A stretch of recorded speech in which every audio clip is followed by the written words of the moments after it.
It is simple to assume that F1 drivers live and breathe racing in the exhilarating world of Formula One, where skill and speed rule supreme. A fascinating twist, though, adds an additional level of intrigue. Some Formula One drivers participate in other sports to show off their versatility. They are not just limited to the racetrack. Stroll has experienced many challenges this year, some of which are occasionally permitted to overshadow his position as a race driver due to his father's ownership of an Aston Martin. His standing in Formula One is frequently questioned, and the fact that he is still a top driver is rarely acknowledged. So is it really the time to pledge him goodbye? What's Lance going to do? Let's find out.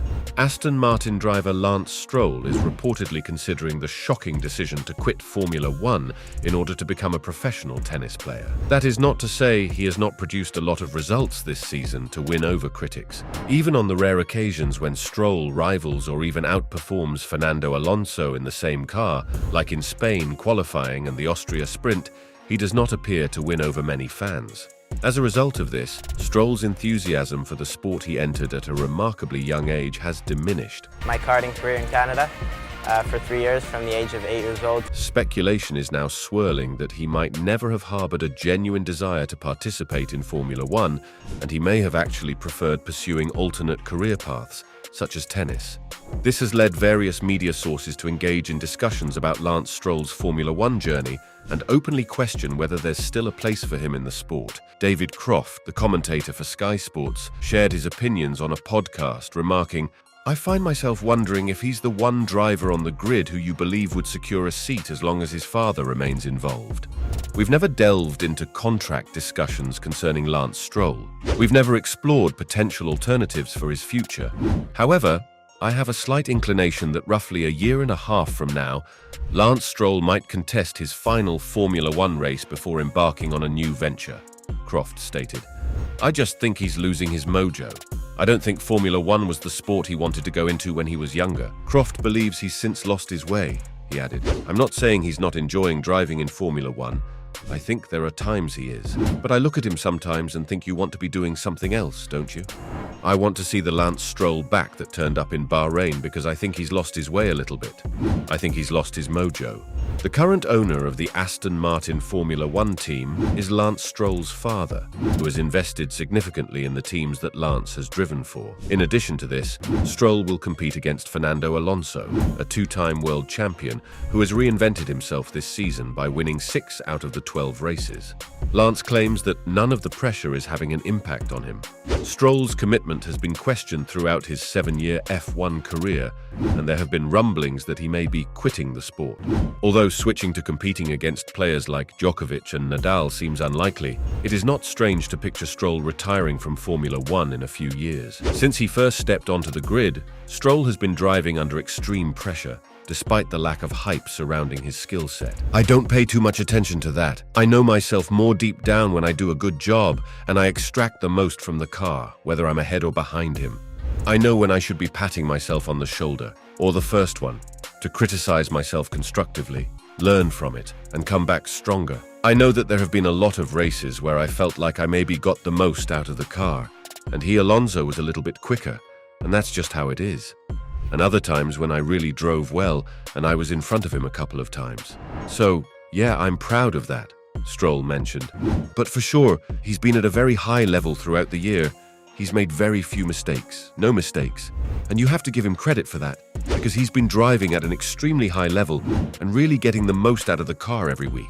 But like I said, I'm kind of more just focused on my own stuff. I'm not really listening to too much of that noise on the outside because it's F1. When you have a bad day, there's always going to be a reason why. When you have a good day, it's kind of just normal. I think that's how a lot of F1 is, or my experience of it over the years. But I just know that when I get the most out of myself and the day, I'm happy about that. I'm proud of that. And the days where I don't, I'm the first one to admit that and think to myself, I gotta come back stronger next week," he added. He's just been at a really high level throughout the whole season and delivering that kind of a plus kind of performance every week. "When I've had a few A's, I've had some C's, and it's been a little bit more challenging. But a lot of racing left to go," Stroll acknowledged. This year, he has come under even more scrutiny because of those C's, or possibly even lower grades on some occasions. It is not his position on the F1 grid that needs to be considered fairly, though. In the most challenging conditions, he has taken the lead, and he has placed high on many podiums. He is only 22. The question is whether he is doing enough to merit a seat in an Aston Martin.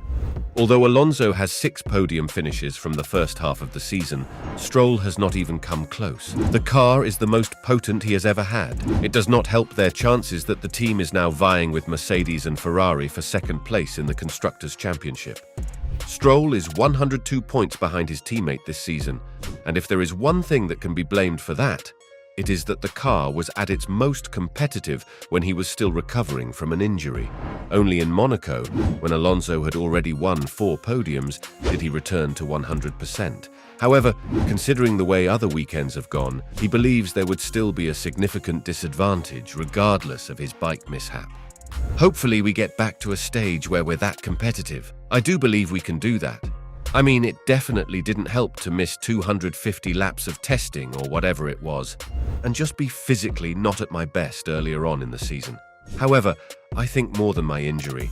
We probably got hurt more by bad fortune on the track, Stroll explained. This year, I think it's honestly a lot of things that are out of our control that have really affected us. And I think if we have clean weekends, the results will be better. That's what I honestly believe. But also just getting more out of the car and driving a bit faster because, right now, Fernando has generally been faster than me. So I have to figure out how to go a little bit faster around the corners. The simple, that's what we're here to do, right? We could chuckle at how simple that is, Stroll admitted. Stroll would not only complete the laps faster, but it would also be the quickest way for him to quell dissent. Results are the only thing that any driver will be judged on. Yes, boys! Let's go! Despite the claims of the Aston Martin team that he is underappreciated for his work ethic and suggestions to improve the vehicle, Stroll has a personal method for keeping attention off of him because he feels that the absence of those is in part the result of his now fixed hands. I don't read it, so it doesn't irritate me. You're on Facebook, but I'm not. During the week, I play Xbox with my pals or go mountain biking, but I'm not permitted to anymore. I snowboard in the winter. I'm at the golf course, where I'm also playing tennis. I'm doing other things that I won't be able to discuss in the interview, so there isn't a lot of time to go on social media. There is a vast universe out there. That's where my mind is. Perhaps Lance has become too distracted with the great world in recent days. Is Stroll on the grid because he has undeniable talent, or because he has been convinced to be there? What are your opinions? Do you think Lance will leave Formula One soon, perhaps to compete on Wimbledon's centre court? Post your comments below and let us know what you think. One of the craziest driver rumours in recent years, according to the One Certain Thing. See you there with a new video.